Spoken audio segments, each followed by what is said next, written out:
This program is brought to you by the Practicing Law Institute, a nonprofit learning organization dedicated to keeping attorneys, professionals, and accountants at the forefront of knowledge and expertise.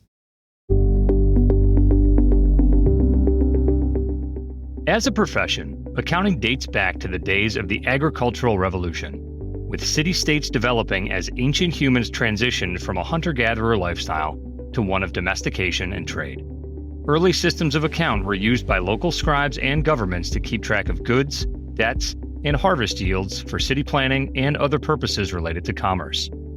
From those early days of civilization, the beginning of what many consider the modern system of accounting was published in 1494 by Franciscan friar Luca Pacioli in his seminal work Summa de Arithmetica, Geometria, Proporzioni, and Proporzionalità. Enter double entry accounting, using debits and credits to account for the multi-party trading occurring in the time of merchant trade in Europe. It may not be too big a leap to connect changes in accounting to changes in human history. With the onset of the Industrial Revolution, systems of account again moved from a tally of goods exchanging hands to a method of tracking production and forecasting inputs and outputs in the newly designed manufacturing processes. In the late 19th and early 20th century, this evolution to include management accounting under the broader accounting umbrella led to the sharing of ideas and practices between individual accountants. That connection between accountants, debating methods and discussing lessons learned, led to the forming of an institute, similar to many other professions around the turn of the century. That institute, known as the AICPA, has led the accounting and finance profession through the 20th and 21st century in its mission to, quote, drive a dynamic accounting profession ready to meet the demands of a constantly changing, disruptive world. Since its inception, the AICPA has gone through many transformations to adapt to a dynamic environment. Most recently, in 2017, through a joint venture with the Chartered Institute of Management Accountants, or CIMA, the AICPA created the Association of International Certified Professional Accountants. The AICPA, through the association, plays many crucial roles for its CPA and CGMA members. As we continue our accounting summer school during these episodes of the inSecurities podcast, and during what seems to be another period of significant change and realignment due to the evolving technology and the shifting market requirements for accountants, we sit down with Tom Hood, Executive Vice President for Business Growth and Engagement at the association, to talk about where the AICPA has been, what its focus is now, and how the AICPA, through its partnership with CIMA and the association, is leading the profession into the future, today on inSecurities.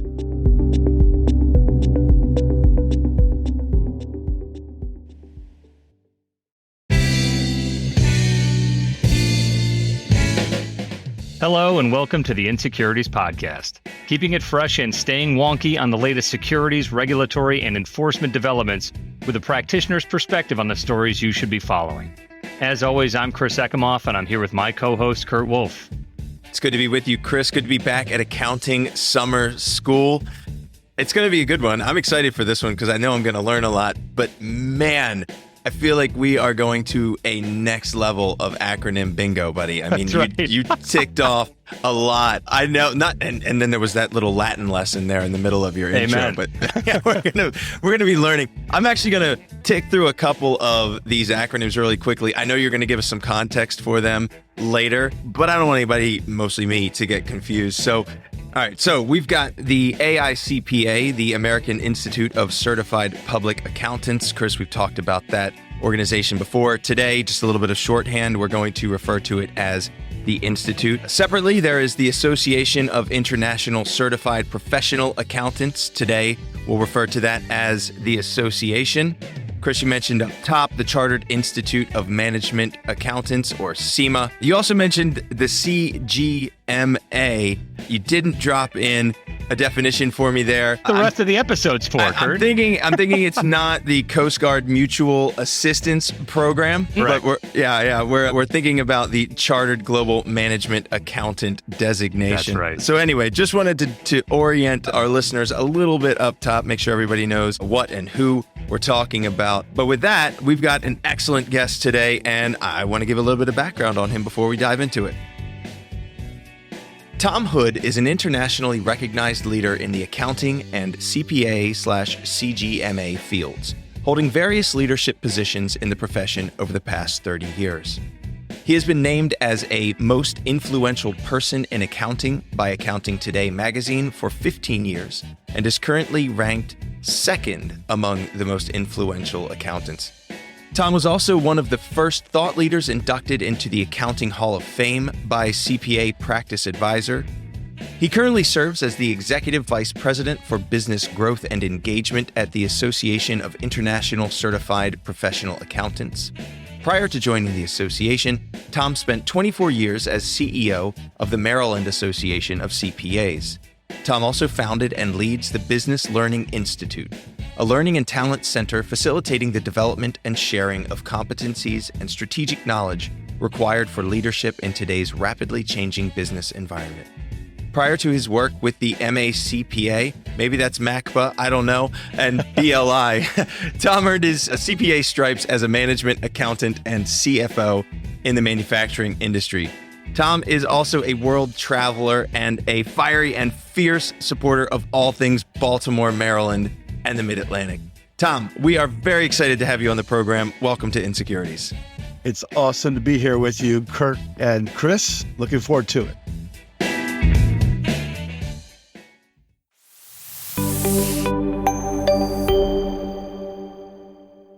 Awesome, Tom. And full disclosure to our listeners out there, I thankfully got to meet Tom about 11 years ago through the AICPA Leadership Academy, which we talked with Gretchen Pisano a few episodes ago about that academy and some of the things that the AICPA does for its membership and helps to foster those leaders down the road, which we'll get into with Tom throughout our episode today. But as we always do on inSecurities, let's try to take hundreds of years of accounting history and boil it down to a few minutes to keep Kurt's attention. As I hinted to in today's intro, the AICPA actually started around 1887 through a predecessor organization called the American Association of Public Accountants, or AAPA.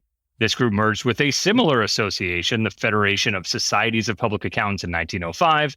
Basically, from then through 1957, that evolving society merged with many other accounting groups that formed during the early 20th century, such as the American Institute of Accountants, the American Society of Certified Public Accountants. Kurt, if you thought the acronym bingo was bad with where we are now, I can't imagine having to shuffle those cards back then. The AICPA, the Institute, as it is named today, that name was assumed in 1957. And that continues on, as many of us known as the American Institute of Certified Public Accountants as it stands today. Now, to get into a little bit of the brass tacks here with the Chartered Institute of Management Accountants, that in 2011 entered into a joint venture with the AICPA to unite and strengthen the accounting profession globally, right? The AICPA up to that point, much more of a focus on the domestic states here in the U.S. Through that joint venture with CIMA, the CGMA designation was born. The Chartered Global Management Accountant designation is now the most widely held management accountant designation in the world, with more than 137,000 designees, Tom and myself included. Kurt will send you the study materials here after the episode. It was established in 2012 to recognize a unique group of management accountants who have reached the highest benchmark of quality and competence.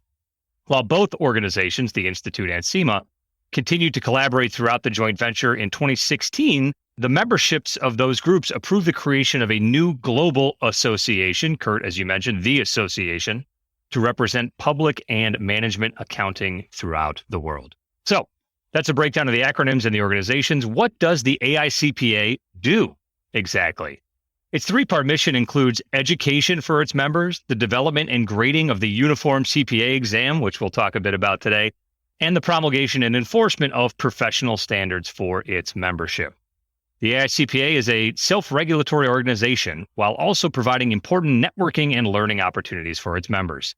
The Uniform CPA exam is an internationally recognized milestone in any accountant's career, and you can see a little bit off screen here, Kurt and Tom, I've got my CPA certificate hung on the wall behind me, and that designation is one that's held with significant respect and value in the market. Besides providing great podcast content, CPAs are out there doing the Lord's work to provide security, assurance, and trust in the public markets. The AICPA helps uphold the CPA credential through its administration of that exam and its enforcement of the professional standards of its members, as well as focusing on some specialized credentials. And just a quick laundry list here: the ABV credential for those accredited in business valuation, the CEIV credential for those certified in entity and intangible valuations, the CFF credential, those certified in financial forensics, a hot topic here on inSecurities, the CITP credential for Certified Information Technology Professionals, and relatively new, the PFS credential, the Personal Financial Specialist, focused on financial planning issues.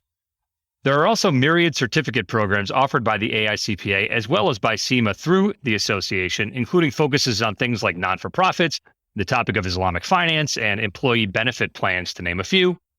Regardless, the AICPA fulfills its mission to more than, Kurt, get this, 689,000 members, students, and engaged professionals. And last to note, as Kurt, you talked about up front, we've got a few different delineations here: the Institute, the Association, CIMA. I guarantee we will always get them right. And Tom, I know you know them like the back of your hand. And Kurt, that guarantee holds true because we will be editing out every mistake we make here on the podcast. So that's as much as I want to get into the background of kind of what the practitioner sees from the AICPA for its from what the practitioner sees for the AICPA, the association, and CIMA. Kurt, let's get to Tom and start hitting him with the hard questions. Yeah, absolutely. Thank you for the background, Chris. I'm sure most of that was right, but we're going to let Tom, jump in here and get us back on track. Tom, we've sort of heard Chris's practitioner's perspective. He's out there in the trenches doing this work every day, but you're walking the talk in your new role with the association. So just tell us a little bit about what the association is focusing on in today's accounting landscape. So, Kurt, the short answer is a lot. Let me just tell you a couple of what I think are the top priorities at the association. And number one is certainly the pipeline of CPAs in light of the talent shortage that is across the entire globe, but certainly in our profession. Keeping up to date on auditing and accounting standards, maintaining and improving audit quality, equipping our profession for the future with both skills and understanding the latest technologies. These are some of the major things among a whole bunch that we're working on. But I want to add to that the foundation, which is our purpose to transform the accounting profession, powering trust, opportunity, and prosperity. Excellent, Tom. And I those are really things we'll talk about a bit more today that help engender or embolden the CPA and CGMA members of the association and the Institute, as well as CIMA across the board. One of those milestones we talked about up front is that uniform CPA exam. It is a well-known focus of all young CPAs. Many firms actually provide a stipend or a bonus for those who study and pass that exam early in their careers. So all of you young accountants out there listening, be sure to check in with your firms to see if that's part of the program for you. It's also, one of those often not derided, but just acknowledged difficulties, for a young accountant to garner the knowledge and pass that exam. And Tom, I want to hear from you. Can you share the objectives of the AICPA's role in developing and grading that exam? And then also weigh in on if it is, in fact, which I believe, harder than the bar exam that Kurt took in Virginia. I think, Kurt, what was the passing score that you just squeaked by? 100. Oh, 100. Okay, yeah. Great. Yeah. We'll have to check on the I don't ethics know what, part of that. Yeah, right. Tom, please talk to us about the exam. The exam is actually a collaboration between the Institute, NASBA, the National Association of State Boards of Accountancy, and Prometric, which is the online exam provider. Now, keep in mind that every exam is administered by the state boards of accountancy, where the legal requirement is established. That's much like the bar, and that's where it is. So it's a constant collaboration between those three things.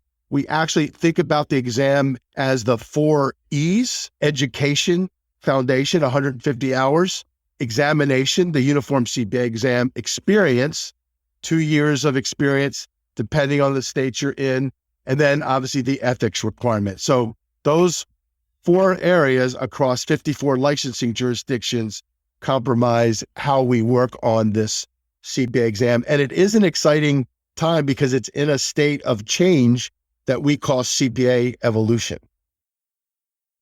Just to comment quickly on that too, Tom, one of the things about the exam is that it is constantly changing. And I think that the speed with which change has occurred, say in the past 25 years compared to the 75 years prior, if we look at 100 years of the AICPA, as someone who's actually written questions for the CPA exam myself, to see the effort and focus that the Institute puts on the timeliness of the questions being provided to those individuals, right? You can imagine a test being taken on paper in 1998 that was very focused on old school processes and procedures being done from an audit or a financial reporting perspective.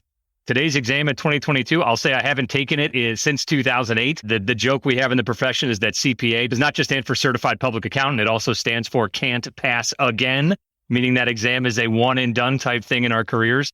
But today's exam is very much focused on the technological tools that accountants and auditors might need to use, or some of the strategic decisions that are being made from a financial reporting perspective, or some of the IT environments that you might be operating in as an accountant, much more than how do we tick and tie a 14-column worksheet. So I'm very proud of the exam, and that might sound a little bit weird, but to see that kind of progress and continue to change along with the profession, I think is one of the great hallmarks of how the Institute administers and updates that exam for its members. Yeah, and that includes, by the way, an intense practice analysis. So they actually go out to practitioners and firms to find out how they're actually working in public accounting now, and how does that influence the future skills and knowledge needed by future CPAs. So that's all been done recently, and now we're undergoing this what we call the CPA Evolution Project, which has some significant changes that are coming. So the Evolution Initiative is transforming the CPA licensure model in recognition of the rapidly changing skills and competencies that practice requires today and will require in the future. As we said, it's a joint effort of the National Association of State Boards of Accountancy, NASBA, some more acronyms for us, and the Institute. It's structured in this new core plus a discipline model for obtaining the CPA license. It starts with a strong core in accounting, auditing, tax, and technology that all candidates will be required to complete. But then in addition, each candidate will also choose a discipline in which to demonstrate a deeper skill and knowledge. The disciplines reflect three pillars of the CPA profession: business analysis and reporting, information systems and controls, and tax compliance and planning. Regardless of the chosen discipline, the model will lead to full CPA licensure with rights and privileges consistent with any other CPA. And a discipline selected for testing will not mean that CPA is limited to that practice area. And that's important to acknowledge. The new version of the Uniform CPA exam will launch in January of 2024, a lot closer than we think. The new version of the Uniform CPA exam the exam blueprint will be exposed for public comment on June 27th of this year and finalized in January 2023. To help accounting faculty navigate these changes, the Institute has launched an academic resource hub on our website, This Way to CPA, with more than 300 free resources for faculty to integrate in their courses. The AICPA and NASBA also launched a curriculum resource to aid accounting faculty as they work to update their curricula to align with CPA evolution. And more information on the proposed licensure model is at evolutionofcpa.org. We'll send you those links to maybe put in the show notes. You got it. I see Kurt already adjusting his homepage to be evolutionofcpa.org. But Tom, I mean, that sounds aggressive, right, and massive. But I remember in the early to mid 2000s, there was another significant shift, not only from paper to computerized, but also with the addition of some of the kind of practice questions where it was much more of a scenario-based discussion. I got stuck with, and I'm not ashamed to say I probably got it wrong, the famous Schedule B farmer's tax return as one of my tax questions, which again, I recognize the importance of that for the agricultural world, but I have not touched a farmer's tax return since for that period. So these changes, although they sound aggressive, I think are, like you said, Tom, part of that evolution, right? Going back to the Institute's mission and that exam following along. But Kurt, I know we could geek out all about the exam for the next hour or so, but I want to pause there. Yeah, no, it's interesting. I mean, I haven't thought about the bar exam, putting my sort of lawyer hat on in quite a while. My recollection is that it's not quite as dynamic as the system that you guys are describing to sort of have the actual test react to the world that we're living in. Maybe that's just because we keep coming at the same questions in different ways. But I think it's really, really fascinating.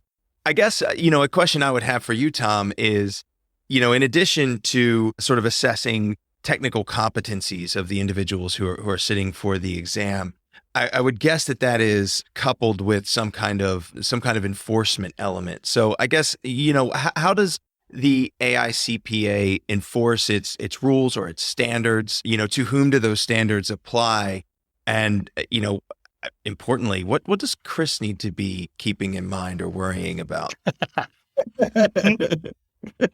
Well, first of all, let me say it is harder than the bar, by the way. So we'll start with that statement. I think Chris asked earlier, but I think at the core of our professional standards, which is a big part of what the CPA, Certified Public Accountant, rides on, is the Professional Code of Conduct promulgated by our PEAC. You want some more acronyms? PEEC, the Professional Ethics Executive Committee.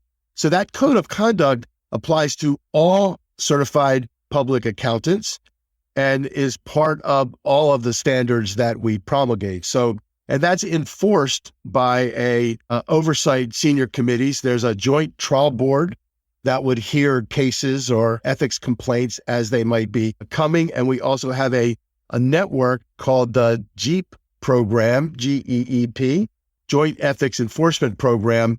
And that's where we actually coordinate with state boards of accountancy, because remember, that's the legal jurisdiction over a CPA. Then you have state CPA societies that are the volunteer groups that advocate on behalf of CPAs and help train them. And then you have all the regulators, so the whole alphabet soup of the regulatory environment at the federal and state level. Let's talk about SEC, DOL, PCAOB, right? Then you've got all the standards under the Financial Accounting Foundation, FASB, GASB, and some more alphabet soup. So if we haven't overwhelmed even a good accounting practitioner with this oversight, you'll get the message of what we're doing here. Now, what happens though is there could be complaints that come from any one of these areas. A practitioner violates something in the SEC law, and then that could end up in a complaint filed against their license, so that they would then be brought up before the AICPA Joint Trial Board. A state board of accountancy could also enforce against a licensed CPA, and often do when you see a complaint that comes from one of those big federal regulators. So interestingly enough, the federal regulators can't take away your license. They can put you in jail, but they can't take away your license. Of course, if they put you in jail, the state board will take away your license. So only the state boards can actually take away your license, but the AICPA can admonish you from a institute perspective and ban you from membership, which they would then publish should you have that follow-on ethics violation. So this kind of network of regulators and legal entities all operate, for the most part, in conjunction with each other, so that, again, if you were violating a federal law with a regulator, that would then end up probably in that state board that could then remove your license. The AICPA would then take your membership away, or you would be brought up on ethics violations there. It could come from a complaint someone files to you to the institute, or a state CPA society, in which case it would run through our ethics enforcement, or it could go to a state board of accountancy, which would then become more of a legal matter, but would also often in parallel or after it was decided upon, end up in that membership category among the institute or the state CPA society. Kurt, does that kind of mirror, almost verbatim or almost, shot for shot how the bar licensure is from a federal perspective down to states and everything in between? Yeah, it's very similar. I mean, it sounds like there are more moving pieces on the CPA side in terms of who might step in or to whom might someone, lob in a complaint. But generally, yes, if I did something, wrong in an SEC matter, the SEC could sanction me. That's like a Rule 102E style action. It would ultimately be up to, the bars that where I'm a member to remove my license if they thought that was an appropriate thing to do. So in that respect, it's similar. I was thinking there's this story that lawyers tell themselves that, we're the only profession that eats its own, but it sounds like you do too. So, that's wonderful news, right? Positive outlook on life. Think of policing our own. How's that instead of eating our own? I think that's better. Yeah, I think that's a better spin. Yeah.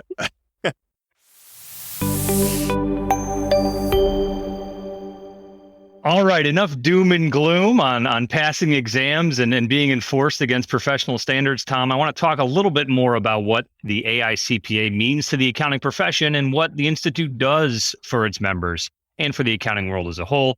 One of the things that struck me when I first got involved with volunteering with the AICPA over a decade ago was the advocacy work of the AICPA. In the Virginia Society of CPAs, a shout out to my VSCPA friends listening along with the podcast, we have a CPA Day in January where the Virginia Society of CPAs coordinates meetings with state legislatures in Richmond to talk about issues facing the CPA profession. That always was an interesting kind of wrinkle to me about the way, Tom, you talk a little bit about how states regulate the license, but also some of the topics and issues that might be coming up to vote at state legislatures or in local government that impact CPAs and that they should have a voice in, whether or not that vote goes their way. It's important to be heard, and I know that some of the CPA groups out there help advocate for that. So, Tom, how does the AICPA, through the Global Association, expand on that idea of advocacy, both here in the U.S. and internationally? So that's a really important concept. And the example that you used in Virginia was one that I was very familiar with in Maryland. It happened to us, and we were obviously on the front lines of that. So that is really the beauty of how the Institute functions in the U.S. We coordinate very well with all the state CPA societies. So at both the state legislature, the state boards of accountancy, which are an executive branch of a state, and then ultimately to the federal level where we get to Congress. So now that we're global, we've added on to that the global advocacy. And, that's probably one of the most important pieces of this merger, being almost 700,000 strong. The old adage that there's strength in numbers is a core principle of any advocacy for a profession. So now what you've seen is over the last probably 10 years, a lot of things that are happening overseas have showed up in the US market and vice versa. So not just about accounting, but take things like the GDPR that came over from the EU. That's moved into California, the CCP, right? There's all kinds of new privacy legislation popping up. So the way this stuff is working now, it's going both ways. And we need to be on top of that relative to how it impacts our profession. So just take now globally, the FRC, which is the regulator of audits in the UK. That's been very instrumental in some of the recent audit issues. And they've advocated for separating audit and consulting, something that we've dealt with over here. And so those are now things that we're weighing in on an ongoing regular basis. The newest thing coming into play will be ESG. And that's happening on both sides of the pond, if you will. Again, another perfect timing for us to have that role in advocacy. But let me give you the kind of the overarching way I think about advocacy that we do. If I think about my background, I came from highway construction, manufacturing hot mix asphalt. And so we would build roads and highways. And under every road and highway, as you can see, is all kinds of pipes and infrastructure that support all the cities and areas that highway serves. And now we often don't pay attention to infrastructure until when it breaks. So right when that big event happens, a sinkhole, or you get a flood and all that breaks up, and all of a sudden the infrastructure, the electricity, the cable, the water and sewer break, and there's a big crisis. Well, think about the infrastructure of the global economy that rides on a set of pipes. Think of them as regulators, right? U.S. federal regulators, as we just named a whole bunch, SEC, DOL, PCAOB, right? You could go right down that list. There's a whole set of standards that global commerce rides on. Back to your example about we started with this idea of helping communities around commerce. So standards like FASB, GASB, now you have IFAC, the International Federation of Accounting. Now you've got ISSB, the International Sustainability Standards Board. All that's in play right now. And you need a global advocate to look out for the positions of your profession. And that's what we do. So that's the regulator side, right? Federal and state regulators, standard setters. That's another big pipe under the road. And any one of those, then you have the state-based stuff. That's all the state boards of accountancy, et cetera. So as something happens, and we've had major breaks over time, starting with the SEC failures back in 1933 and 34, we've had the 2008 meltdown, Sarbanes-Oxley in 2001 and 2. Those would be examples of when that infrastructure literally exploded. So we want to be sure that we're trying to be proactive ahead of that. And that's where our advocacy goes. So now we've got the advocacy all through the United States with state CPA societies and us. And we also now have it with our CIMA partners overseas. So we've got that influence certainly in the major UK market, but even beyond that into all the other countries that we're now operating in, which is 192 countries. Tom, that's kind of a great breakdown of the meta focus of the Institute, the association, and CIMA. I like to think kind of in the weeds as well. Being a forensic accountant, there are often issues that arise at the state level that could sometimes put questions into the amount of work or the types of work that folks like me can do. One great example here in New York State in 2013, there was new legislation passed around the private investigator license. And that requiring, anyone doing investigative work to be a licensed PI, which is a whole other set of circumstances and focuses beyond what the normal forensic accountant does. The New York State Society of CPAs, I could think we're at acronym what, Kurt, 57 now?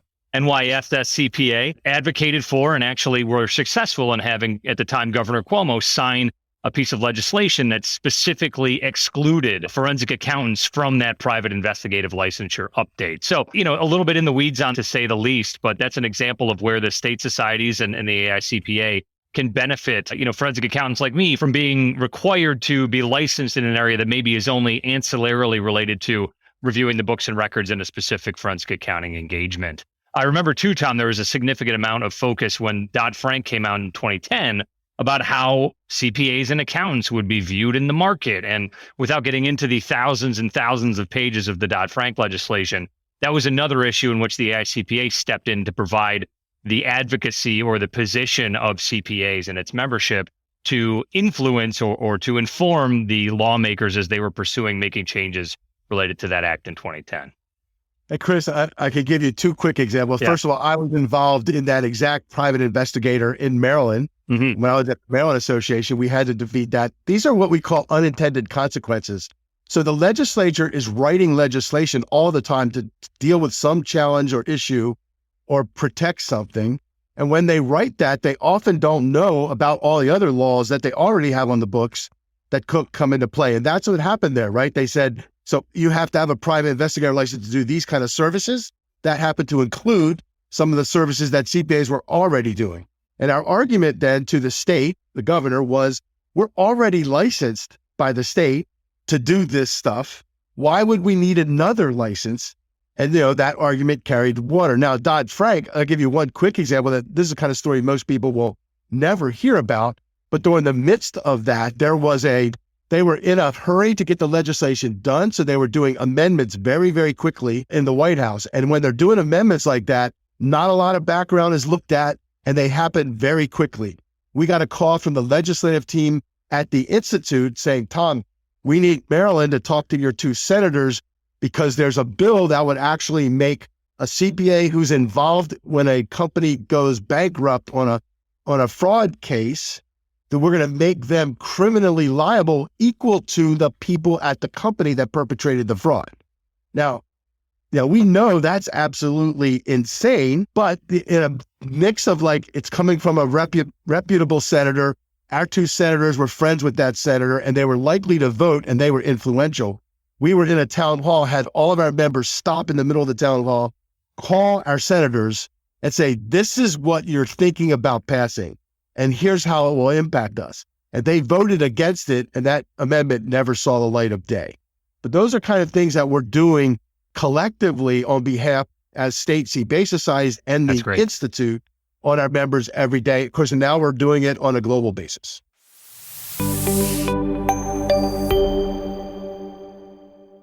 All right, we've covered a lot of ground today just in terms of, what the association does, the sort of framework for setting standards and making sure that CPAs are behaving themselves out there in the marketplace. Tom, are there some other programs or resources that are available through the association that we've missed and that you want to highlight for listeners? I think there's a couple that are like really top of mind that many listeners might not know in the normal course of things. One is the movement in ESG, and that's a big one. We just held our first ESG symposium, and the Institute started a accelerator for ESG startup tech companies.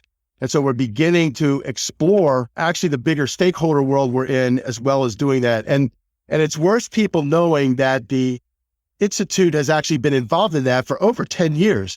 We were instrumental in the Integrated Reporting Consortium, the IIRC, that has since become, let's get some more acronyms in, that since became the Value Reporting Foundation, the VRF.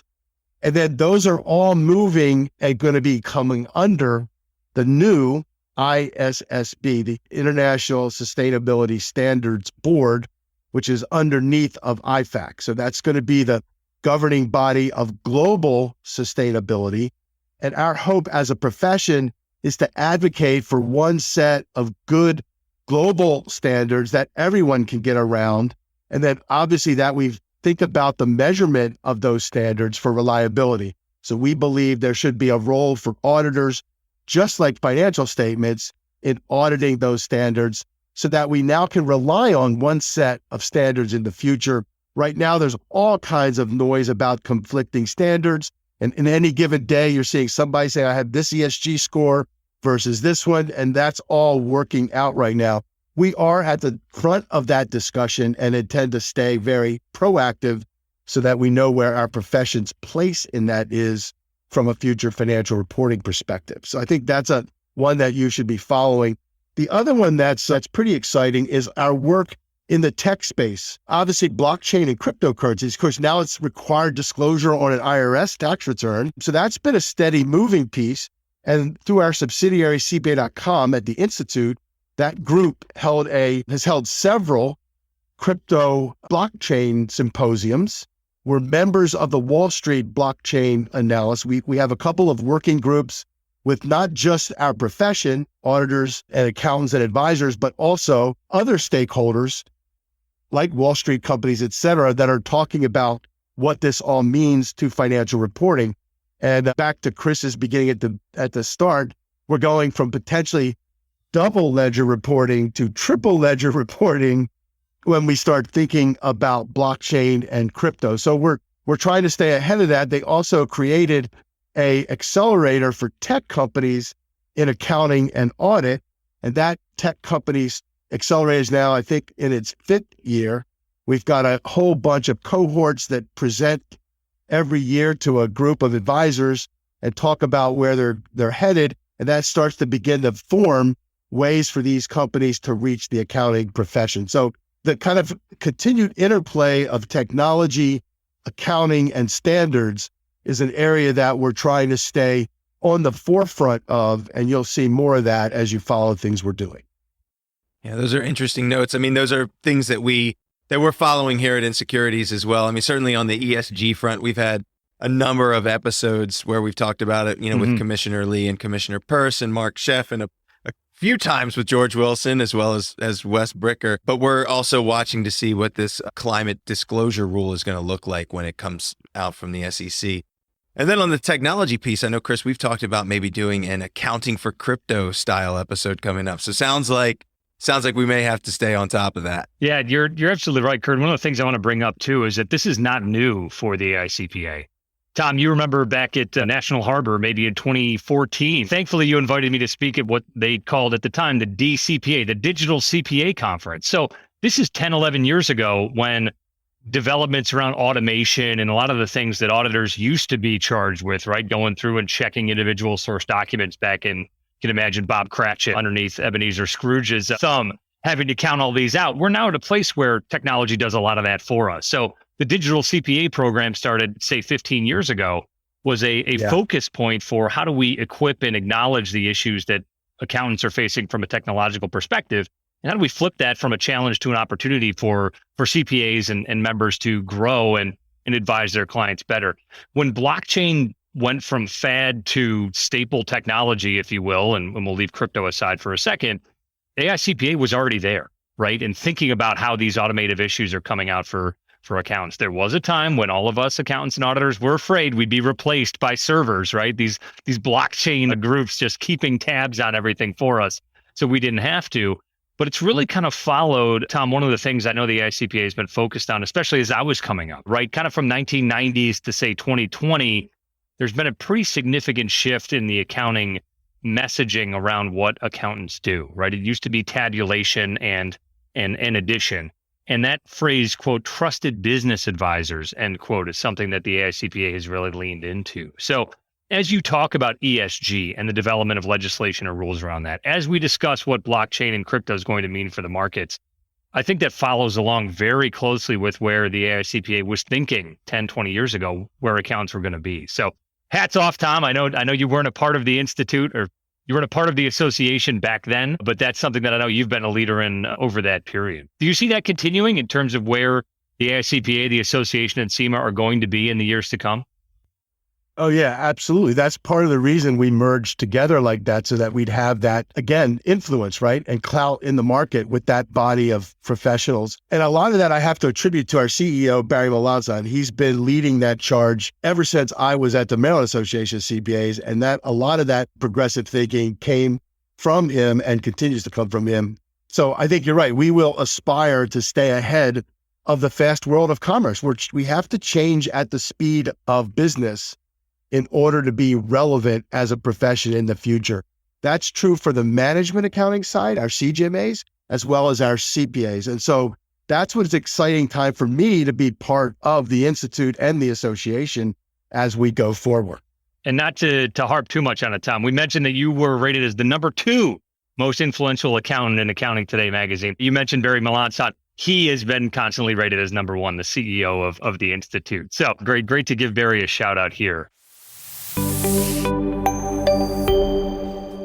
Well, Tom, I'm always happy to get to work with you again. And I think, Kurt, I don't know if you had the trophy made yet, but we'll be sure to send it to you, Tom, for episode with the most acronyms discussed. This is going to be tough to beat. We're going to need some really wonky, say, government contracting accountant or lawyer giving us some DCAA words down the road. But Tom, it's been great to talk with you today. Thank you for sharing your focus with the association, the Institute, CIMA. Any final thoughts for our listeners out there for inSecurities? I just hope, this has been an amazing time to get to spend with you guys. I appreciate it, Chris. It's great to catch back up. I just hope everyone sees how much that we're trying to work on this global profession and staying ahead of this stuff proactively, anticipating what's coming and beginning to stay on that path, in addition to keeping up with all of the things that we have to do every day. But our goal is to continue to see if we can power this idea of trust, opportunity, and prosperity for our members and the broader communities we live and serve and work in.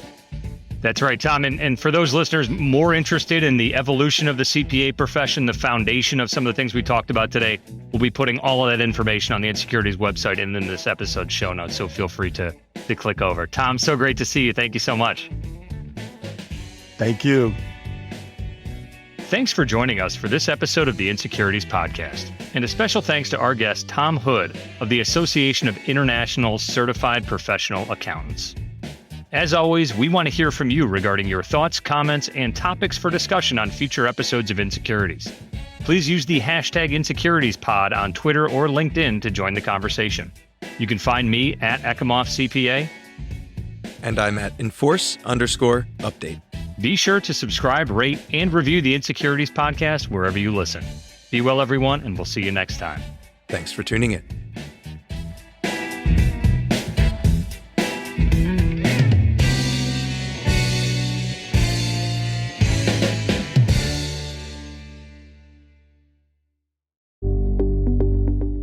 Thanks for listening to inSecurities, a podcast from PLI, the Practicing Law Institute. PLI is a nonprofit provider of authoritative professional services training and continuing education. In an increasingly complex business environment where intricate corporate structures reign, inSecurities can help you make sense of it all. A special thanks goes to the producer of inSecurities, Daniel Peinitz, as well as hosts Chris Ekemoff and Kurt Wolf. For more information about PLI's SEC Institute, or to view hundreds of hours of fresh and relevant on-demand programming covering changes within the security sector, visit pli.edu/membership and sign up for a privileged membership. These recorded materials are designed for educational purposes only. This podcast does not constitute legal, audit, tax, consulting, business, financial, investment, or other professional advice, and it does not create an attorney-client relationship. Please consult a qualified professional advisor before taking any action based on the information herein. Furthermore, the views and opinions expressed in this podcast are solely those of the individual participants. These views are not the views of the hosts or their employers. Users of this podcast may save and use the podcast only for personal or other non-commercial educational purposes. No other use, including without limitation, reproduction, retransmission, or editing of this podcast may be made without the prior written permission from PLI.